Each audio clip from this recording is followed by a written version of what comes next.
রথযাত্রা উপলক্ষে তোমাদের জন্য আজকে আমি যে কবিতাটি নিয়ে এসেছি তার নাম রথের মেলা। কবি ভবানীপ্রসাদ মজুমদার। পথের মোড়ে রথের মেলা, বসলো রে ভাই বিকেল বেলা। হরেক রকম খেলনা খেলা, নয়কো কিছুই হেলা ফেলা। মাটির পুতুল রাশি রাশি, কাঠের গাড়ি পাটার বাঁশি, দিলেন কিনে মেজো মাসি, খুকুর মুখে ফুটলো হাসি। মজার ম্যাজিক নাগরদোলা, ইস কি দারুণ যায় না ভোলা। বই খাতা আজ শিকেই তোলা, হাঁক দিয়ে যায় ঘুগনিওয়ালা। ফুচকা বাদাম পাঁপড় ভাজা, আজকে খোকন সত্যি রাজা।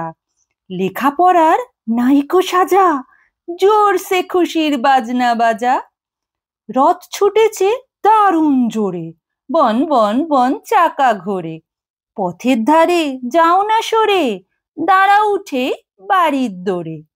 সময় এবার বাড়ি যাওয়ার, সঙ্গে নিয়ে খাবার দাবার। ঘরে ফিরেই করবো সাবার, উল্টো রথে আসবো আবার। কেমন লাগলো তোমাদের?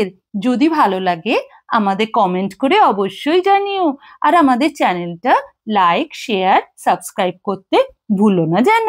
Thank you.